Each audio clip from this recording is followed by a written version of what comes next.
O sublime nevoeiro matinal flutua distante sobre um rochedo em terra ou no mar agitado.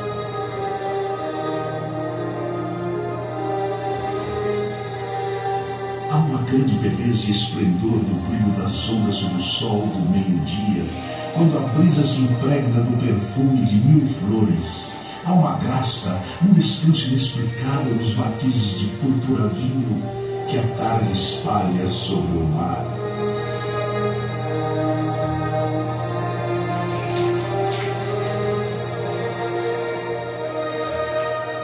Eu caminho algumas milhas para o interior. A paisagem é composta de pequenas colinas e cada novo vale é mais lindo que o anterior. Recolhi uns 100 números de flores de brilhante colorido. O cenário brasileiro não é mais nem menos que uma visão das 1001 noites, com a vantagem da realidade.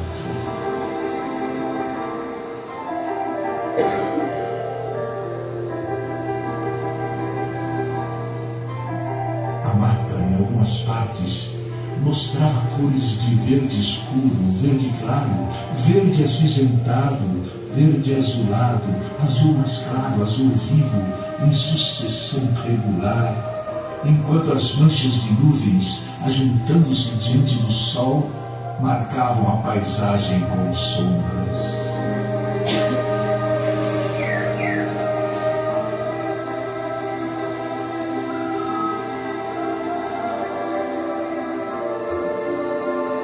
Estávamos no ponto culminante do planalto da Cordilheira Brasileira, e dali raiavam as nascentes dos vales dos rios Paraíba do Sul, Doce e Paraná. Amargurou-se-nos assim o gozo da vista do magnífico vale que ficava aos pés, como um paraíso aberto no enfeitiçado adorno da vegetação tropical. Afinal, vencemos essas dificuldades, descemos ao belo vale e penetramos no arraial de São José do Tocantins.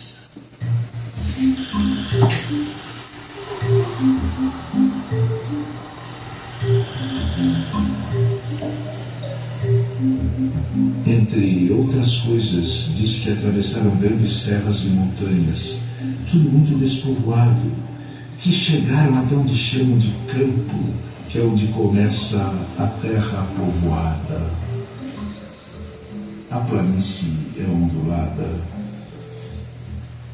e nela se alternam agradavelmente campos verdejantes e matas, no meio das quais ressalta sempre a pitoresca e imponente araucária.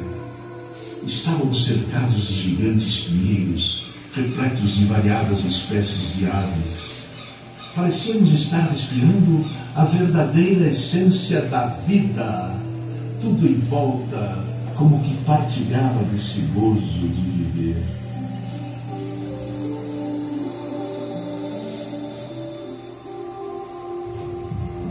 Parece desnecessário dizer que nada pode haver de mais puro do que o ar desses campos. O prazer de respirá-lo combate mesmo a monotonia de uma viagem em lombo de mula. E o viajante europeu nos trópicos recupera toda a sua energia mental e física. Se existe paraíso na Terra, ele é aqui, nos Campos Gerais.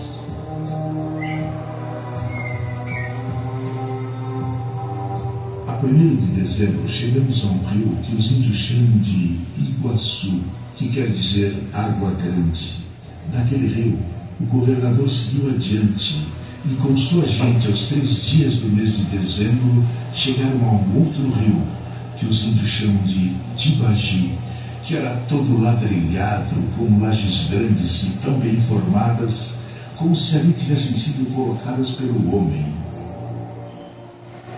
O governador comprou algumas canoas dos índios e embarcou com 80 homens, rio Iguaçu abaixo, seguindo o restante por terra, devendo todos se juntarem no rio Paraná.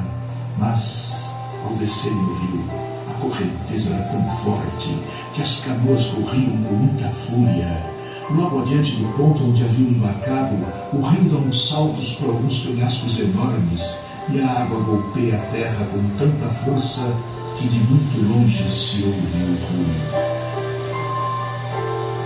Quase todo o esplendor dos trópicos, com suas palmeiras, suas folhagens gigantescas penduradas nas árvores, suas flores e frutas maravilhosas, está presente no ânimo alegre pela beleza da manhã.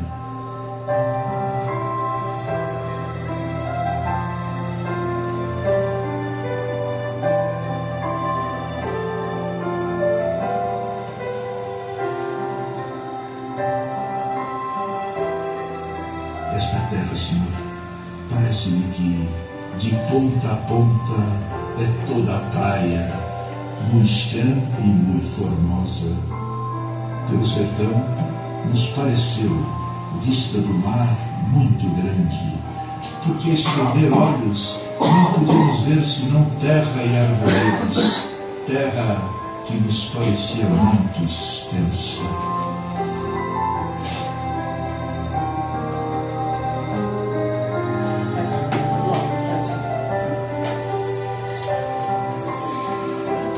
Então, gente, só esse vídeo dava pra gente conversar bastante. Estou arrasada, Felipe, estou arrasada. O meu tempo é pouquíssimo, então, você vai ter que me chamar aqui de novo. Estou me autoconvidando, né, gente? Porque não vai dar para eu passar tudo que eu planejei, né?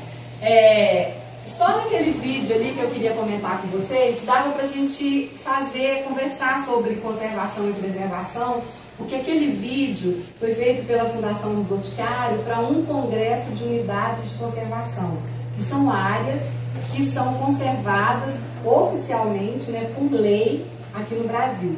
E ele pegou os principais biomas brasileiros. O que são biomas? São áreas de vegetação com características muito próximas, que vocês já devem ter estudado.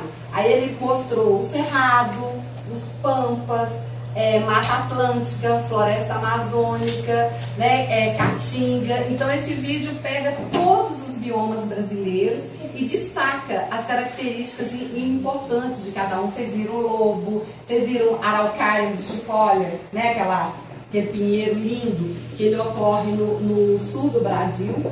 E viram em seguida a gralha azul, que faz a dispersão dos frutos da araucária, que a gralha pega aquele fruto, enterra, e ela faz isso com muitos, ela depois não lembra de todos, deixa alguns e aí tem o processo de dispersão. Então, assim, já dá para mostrar essa conexão, essa interação das aves, dos mamíferos, vocês viram o lobo, né? Com a natureza. E aí dá para a gente entender que nós somos parte disso. Se nós pegarmos, né? Só voltando aqui, né? Só para mostrar onde que nós estamos. Então, nós estamos no planeta Terra, né? Ali, pode passar, né? Dentro do planeta Terra, né? Nós estamos aqui nas Américas, aí no Brasil, passa. E aqui, ó, bem Minas Gerais, né, o nosso estado, e a gente deve estar por aqui, mais ou menos, pelo sul de Minas, aqui em São Gonçalo. Então eu fiz isso aí para vocês verem que nós estamos no planeta Terra. Nós fazemos parte desse planeta. E tudo que a gente faz aqui na escola, né, na escola Bento Júnior, né? Bento Gonçalves Filho, ó, tá falando, eu troco as coisas.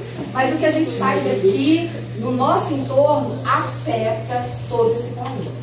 Porque nós somos igualmente, como aquelas plantas e aqueles animais ali, seres vivos, né? Só que a gente está locado onde? No reino animalia. Só que como nós somos aqueles animais que se dizem racionais, a gente acha que pode controlar e dominar os outros, os animais e as plantas. Então, se a gente pode, vamos fazer isso de uma forma bem legal, né, para poder continuar mantendo essa qualidade de vida no planeta, porque nós somos iguais a tudo que está aqui. A água, o que é composto o nosso corpo? Nós somos compostos, gente, praticamente de elementos químicos, da mesma forma que a água, H2O, da mesma forma que os outros animais, tudo, nós fazemos parte desse todo. Né? E aí, pode passar, por favor. O que a gente veio aqui hoje é com esse propósito de falar para vocês da biodiversidade, que foi o que a gente mostrou ali, né, no vídeo. Vocês viram vários elementos da biodiversidade, porque a biodiversidade é o quê?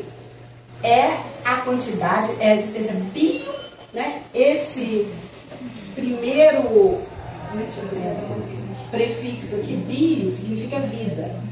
Diversidade é diverso, muito. Então, a biodiversidade significa a diversidade de vida que existe no planeta. E aí inclui todas as espécies, animais e vegetais, toda a questão genética entre espécies e os ambientes, os diversos ecossistemas, que foi o que a gente viu. Então, aquele vídeo mostrou toda essa diversidade biológica, né? E aí, ela é importante?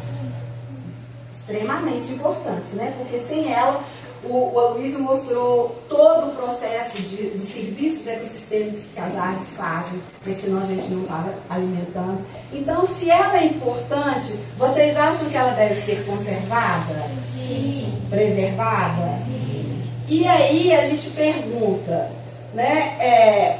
Ela pode ser usada, manejada? Essa biodiversidade toda? Ou seja, a gente pode utilizar dela? Pode, né? Dentro de um plano de manejo, desde que nós entendamos que existe uma grande diferença entre conservação e preservação. Por isso que eu falei biodiversidade, áreas naturais, conservação e preservação. Alguém aqui acha que os conceitos, né, de conservação e preservação são diferentes? Ou vocês, toda vez que escutam alguém falar, vamos conservar ou vamos preservar, acham que é a mesma coisa? É diferente, né? E eu achei tão interessante que essa semana eu estava conversando com uma doutoranda lá da UFLA, aí eu falei, ela estava falando conservação com sentido de preservação. Eu falei, não, mas são termos diferentes. E ela não sabia. Já formou, já fez mestrado, doutorado, e ela não sabia. E vocês estão aprendendo hoje, tão cedo, que existe uma diferença muito grande entre conservar e preservar. Conservar, se eu falo assim que eu vou conservar uma área, eu posso usar essa área, eu posso manejar. Então tem uma área de mata, se eu falo assim, vamos conservar aquela área, então nós vamos fazer o quê? A gente pode tirar frutos, pode tirar semente, pode tirar casca, pode até cortar algumas árvores que estejam dentro de um plano de manejo para cortar. Eu posso usar aquele ambiente para me manter, para ganhar dinheiro, né? Agora, se eu falo assim, vamos preservar aquela mata, acabou. Eu não posso tirar nem as sementes, tá? A área preservada é intocabilidade absoluta. O sistema florestal, ele tem que se manter ali daquela forma. Por que eu não posso nem tirar a semente? Porque aquela semente vai ser alimento para alguma ave, algum mamífero que está ali dentro. Então eu tenho que manter aquele sistema fechado para que ele possa estar se desenvolvendo, né, e chegar no clímax. Então, quando a gente fala assim, área de preservação, significa áreas que a gente não pode alterar. Por exemplo, beira de rio. Vocês já viram na beira de rio as matas ciliares? Aquelas matas? São áreas de preservação. A gente não pode cortar, a gente não pode alterar. Por quê? Porque elas estão protegendo aquela água daquele rio, né? Elas estão filtrando os poluentes que estão entrando ali para que a água não seja poluída, para que a água não se perca. Então, é importantíssimo que a gente entenda. Alto de morro, topo de morro, o que a gente fala assim? Nossa, não pode cortar a vegetação do topo de morro. Vocês já pensaram nisso? Vocês já ouviram falar isso? Tá? Não pode cortar, né? Por quê? Porque se eu cortar a vegetação do topo do morro, a chuva vai vir, ela vai bater naquele solo que está exposto, o solo não tem cobertura de vegetação, e vai arrastar aquela terra que tem areia, argila, vai arrastar aquela terra, morro abaixo, aquela terra vai depositar no corpo d'água do rio, no fundo do rio, o rio vai ficar mais raso. Quando vier uma chuva, ele vai extrapolar, vai ter enchente, além de que ela vai abrindo no caminho a erosão, ela vai dificultando que aquela terra possa ser cultivada. Então, por isso que a gente fala área de preservação, são áreas que a gente não pode de forma nenhuma alterar. Agora, área de conservação, nós podemos fazer uso, né?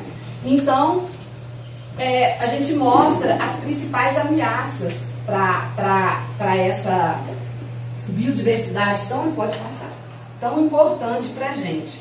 E eu ia falar mais sobre isso, mas como não vai dar tempo, eu coloquei o tempo aqui, mas eu esqueci. 24 se vocês forem falar para as pessoas, olha gente, nós não podemos cortar a mata, a gente tem que manter o melhor possível a mata. É lógico, percebam bem uma coisa, vocês são multiplicadores. Nós vamos combinar aqui. Pode sim cortar algumas áreas de vegetação, desde que a gente tenha um plano de manejo, que a gente saiba por que se pode ou não, se tem uma autorização, para a gente poder plantar culturas, né, que vão nos alimentar, mas dentro de um plano. Porque também a gente não vai falar assim, não corta nada, nenhuma árvore é intocável, nenhum animal. Por quê? Porque a gente tem que sobreviver. Ninguém aqui vai voltar para as cavernas, né, e viver assim de caça. Nós precisamos de energia, nós precisamos, a população mundial está crescendo. O crescimento da população demanda o quê? Alimento, demanda novas casas, ou seja, que a área concreta, que a área cimentada do solo, ela vai aumentando. A gente vai aumentando a cidade. Vocês estão vendo que a zona rural está cada vez mais próxima da cidade. Então, por quê? Porque a população está crescendo. Então, a gente precisa usar os recursos naturais. Nós vamos usá-los de forma correta. Tem muita gente que acha assim, mato, vão limpar isso aqui, vão cortar. Não sabe a importância. Né? Porque essa diversidade toda, né, que a gente viu lá no vídeo que está aqui, ela tem uma importância científica muito grande. Hoje, toda essa parte de tecnologia que a gente tem, ela foi desenvolvida a partir de pesquisas com espécies da nossa diversidade biológica. Né? Econômica, a diversidade biológica ela tem um valor econômico enorme. Imagina, você usa madeira, você usa vários extratos que tem na madeira, o pessoal planta, corta uma madeira, um eucalipto, uma árvore de floresta plantada e faz carvão. E a gente usa madeira para quê? Para tudo. Pensa que como que os portugueses chegaram aqui? No Brasil? Termina, né? Foram com as naus, né? Os navios, que eram o principal meio de transporte da época, que era feito de quê? Madeira. Né? As primeiras formas de andar por as bigas. Vocês já viram aqueles filmes Ben-Hur, aqueles filmes bem antigos, aquelas carruagens pequenininhas, depois vieram as carruagens. Então, assim, as principais formas de locomoção nossa começaram com madeira. Então, é importantíssimo essa questão, a nossa alimentação. E tem muitas populações tradicionais que elas vivem da mata, de fazer artesanato, de se alimentar mesmo. A questão ecológica, olha só, gente, o que nós estamos vivendo agora? Eu não sei aqui, né, em São Gonçalo, mas em Lavras o calor está insuportável. E nessa época já deveria estar muito frio. Então, nós observamos alterações climáticas muito grandes. Vocês estão vendo, hoje nós temos um problema gravíssimo de eventos climáticos extremos. Vocês já viram isso? Né? Aquela tempestade, cai aquela chuva, aquela quantidade de água enorme, aí desmorona a casa, né? Aí sul do Brasil seca, inundação no Nordeste. Por quê? Porque nós alteramos completamente o nosso planeta, desmatando em excesso áreas que não poderiam ser desmatadas. Então, a diversidade biológica, ela tem essa função ecológica de manter o equilíbrio dos ciclos. O ciclo do carbono, o ciclo do nitrogênio, o ciclo hidrológico. Então, nós precisamos dessa vegetação, da mata, que aí tem toda a interação da mata com as diversas árvores, e e os animais. Então está tudo conectado. Se a gente desmata, os animais perdem o abrigo deles e a gente começa com esses problemas ambientais todos que nós estamos vendo aqui. E só para vocês pensarem, vão pensando, a inteligência do homem. Nós vamos chegar na Lua, nós não temos tecnologias altíssimas. Hoje essa internet aí, tem até a inteligência artificial, não sei se vocês já viram aquele chat GPT, faz tudo pra gente, né? Fala, nem precisa mais de professor, chat GPT responde tudo, né? Então tecnologia, nós somos assim, inteligentíssimos, tecnologia altíssima. E aí, planta café, a gente cultiva café, principalmente aqui na região. Aí vamos usando toda a tecnologia do café, aí vem a natureza e nos traz uma geada inesperada e queima tudo, e a gente perde tudo. Então isso é para mostrar para vocês que com todo o nosso poder de conhecimento e desenvolvimento, nós não controlamos a natureza. Então assim, terremoto, maremoto, chuvas, enchentes, isso tudo vem independente de nós. Então a natureza é muito maior que a gente, por isso que nós precisamos respeitá-la e controlar então esses ciclos. E além de tudo, a questão cultural, várias matas, várias florestas, elas têm toda essa questão de cultura dos povos que vivem ali. Eu já fui num congresso em Bali, não sei se vocês já ouviram falar de Bali na Indonésia. Aí eu fui num congresso lá apresentar trabalho, e aí eu achei interessantíssimo que a gente ia passando assim, e aí as árvores todas amarradas com panos, né, principalmente xadrez, assim. E aí nós chegamos no centro lá da cidade, e cada porta de loja tinha uma peneira com farofa, frutas. Aí eu falei pro meu marido, nossa, olha isso, Flávio, o pessoal fazendo despacho aqui, um atrás do outro. Ele falou assim, que despacho, menina?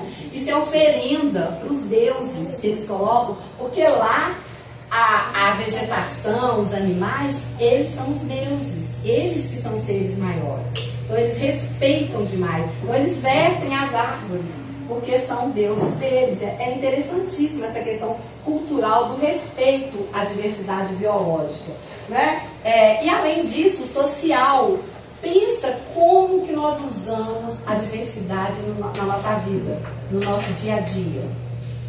Por exemplo, o meu time maravilhoso, que andou aí com os percalços, né, o meu time de futebol, ele tem como representante, como mascote dele, uma raposa. A raposa. Então ela tem essa questão, pensa que uma espécie da diversidade biológica é o mascote de um time. Ao mesmo tempo que tem aquele galo lá, entendeu? Né? Então o galo é o mascote, então o representante. Aí vai para São Paulo, aqueles loucos lá do Corinthians.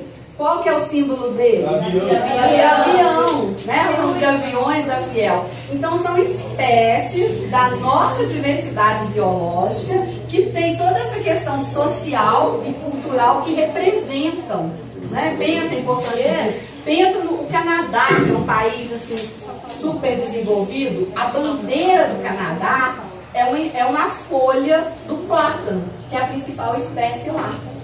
E o nosso país, Brasil, o nome do nosso país vem de quê? Da árvore do pau-brasil, né? Terra Brasilis. Então, o nome do nosso país, ele vem da espécie da biodiversidade. Então, para vocês verem a importância da biodiversidade na questão cultural e social.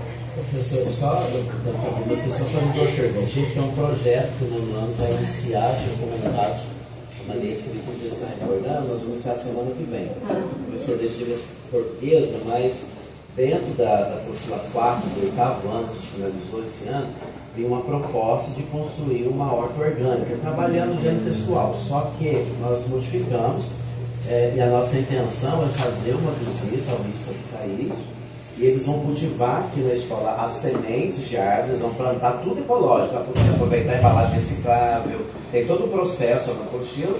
A hora que germinar, nós vamos lá para fazer esse plantio, né? Para colaborar com a mata ciliar, que em alguns lugares. Nossa, recompor a mata. Recompor. Tem uma orientação, porque lá fala de árvores frutíferas, eu achei interessante isso, porque serve tanto para os pássaros, né? Quanto para os passantes, né? Ali. Mas além disso, tem alguma sugestão de árvore?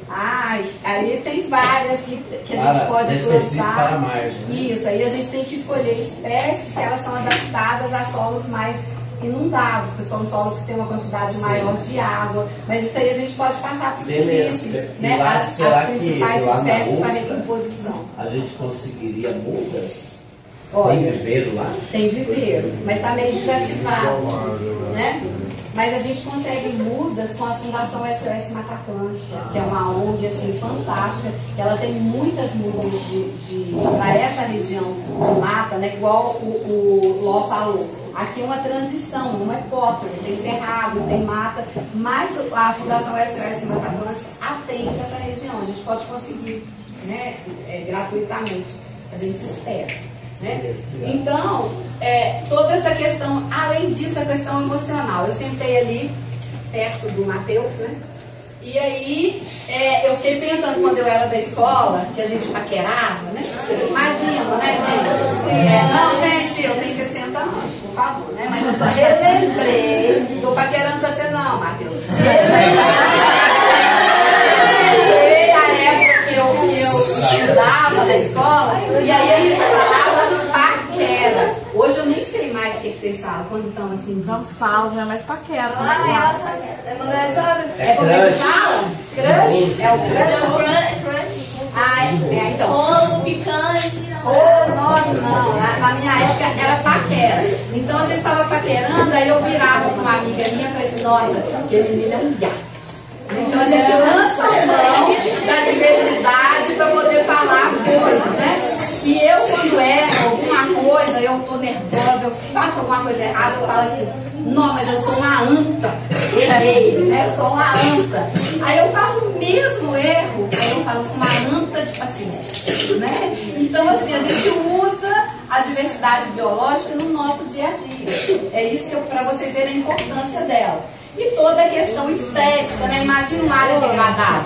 Você abre uma janela e não tem árvore, não tem nada, só o sol exposto. Não dá uma tristeza? Agora, você abre uma janela e vê uma vegetação, é maravilhoso. Né? E a questão afetiva. Nós nos apegamos à diversidade biológica. Minha mãe, todo dia, ela conversa com a samambaia enorme que fica na garagem lá de casa. A samambaia tá linda. Quando minha mãe viaja, que ela não está conversando com a samambaia, ela fica murchinha, né? Igual a mãe do nosso professor com o passarinho. A gente tem afetividade, a gente não tem nossos pets, cachorro, gato, tartaruga, tem gente que tem até cobra de pet. Então, assim, nós temos essa afetividade com as plantas e os animais. Infelizmente, meu tempo acabou, eu não falei quase nada do que eu queria falar, mas eu acho que já deixei uma sementinha para vocês da importância dessa diversidade que a gente tem, ok? Gente, muito obrigada, gente. Então vamos agradecer a professora Rosália.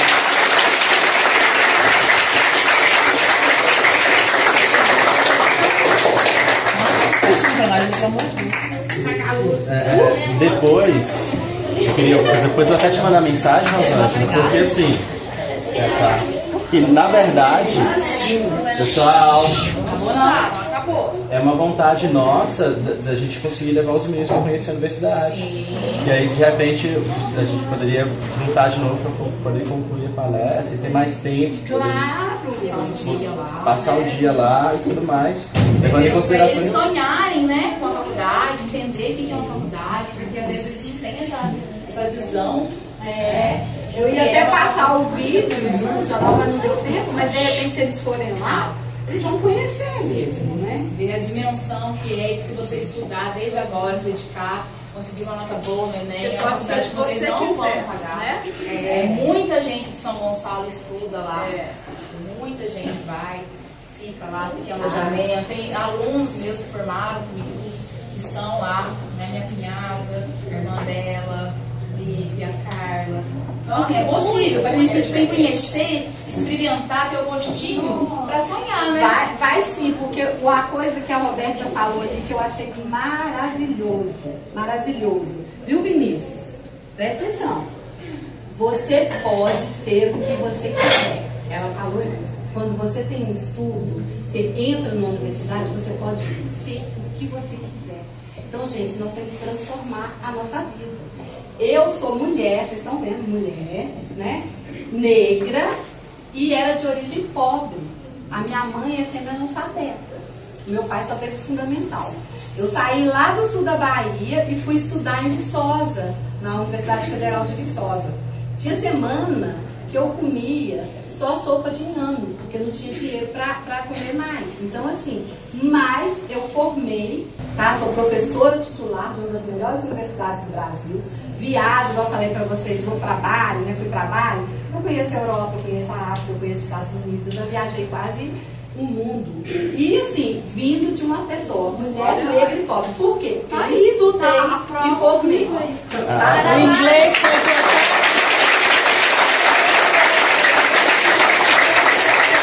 O inglês foi importante na sua vida? Foi para me virar lá fora, o inglês foi muito importante. Então a gente estudar muda. Hoje eu vejo o pessoal falando assim, para que estudar? Tem gente aí com mestrado, com doutorado que está desempregado.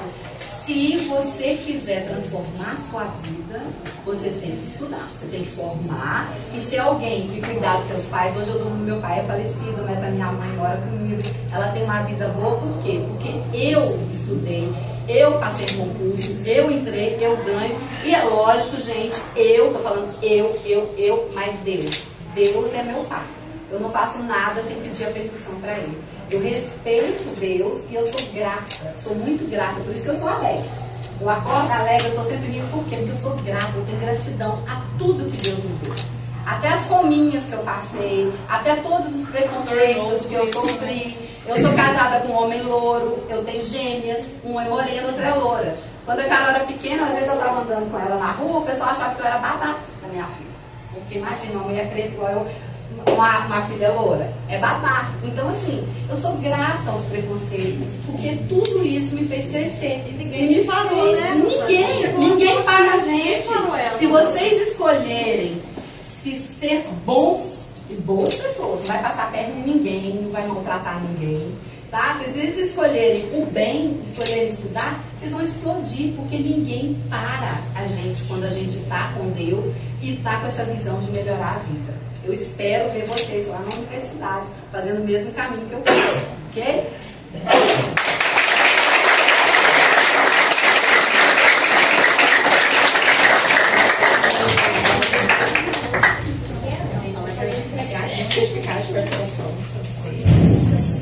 Agradecer muito,